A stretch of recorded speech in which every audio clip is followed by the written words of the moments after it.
ফিল্মের কাজের স্ক্রিন প্লের কাজ চলছে। আমি তো খুব খুঁতখুঁতে, এটা আমি সবসময় বলি। এখনই বলতে পারছি না, আর আমি হওয়ার আগে কখনোই বলি না। সবসময় দেখা গেছে প্রমোশনের সময় আপনারা জানতে পেরেছেন।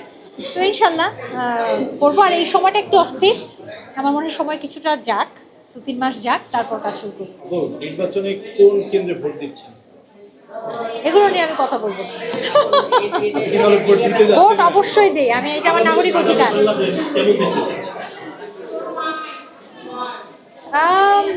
আমি দেখো, আমি অনেকবারই বলেছি এরকম যে আমার বাইরে থেকে যাওয়া অনেকবার সুযোগ হয়েছে। আমি এর আগেও একটা ইন্টারভিউতে বলেছিলাম আমি কিন্তু বাইরে থাকিনি একমাত্র এই কারণে যে আমি আমার দেশকে ভালোবাসি। সুতরাং মানুষ যে জিনিসটা ভালোবাসে তার মঙ্গল চায় সব সময়। তো আমি যেহেতু আমার দেশকে ভালোবাসি, আমি দেশের মঙ্গলই চাই।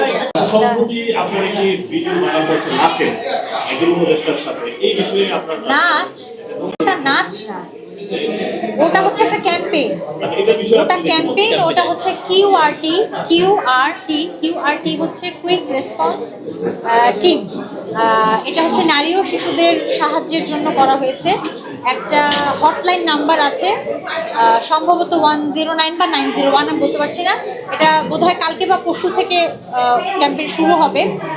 এটা হচ্ছে 24 আওয়ার সার্ভিস। যে কোনো সময় কোনো নারী, মূলত নারী, শিশুরা তো নিজেরা সাহায্য চাইতে পারে না, মূলত নারীরা কোনো অনাকাঙ্ক্ষিত বা অপ্রত্যাশিত ঘটনার সম্মুখীন যদি হয়, তখন হটলাইনে ফোন দিলে তারা সাহায্যের হাত বাড়িয়ে দিবে। এটা সেই কিউআরটিরই একটা ক্যাম্পেইন ছিল।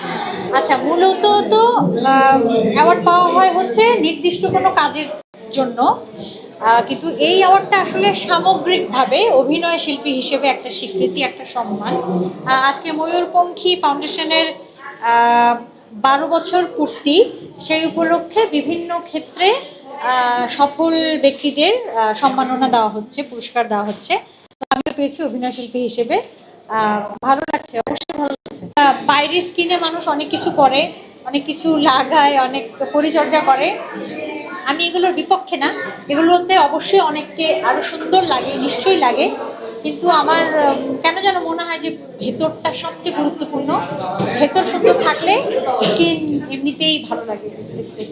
জানতে চাই, আমরা আসলে মানুষ সবাই আসলে সঙ্গ পছন্দ করি, এবং আপনি একটু আগে বলছিলেন, বাইরে শুনছিলাম যে আসলে একাকিত্বের বেশ কিছু সুবিধা আছে। আপনি কি আসলে একাকিত্বটাকে এনজয় করেন, নাকি সঙ্গী খুঁজে নিতে চান বা সঙ্গী পেতে চান? ওই যে আমি আলাদা করে বলেছি যে আমাকে যদি সঙ্গীর সঙ্গে থাকতে বলা হয়, আমি আমার 20% সময় থাকবো, আর বাকিটা আমি একা থাকবো। একাকিত্ব সেটা না, কিন্তু একা থাকবো নিজেকে জানার জন্য, আমার জন্ম কেন হয়েছে, আমি কেন আছি, আমার আরো কি করা উচিত মানুষের জন্য, সবার জন্য বা নিজের জন্য, এগুলো নিয়ে আমি ভাবতে পছন্দ করি।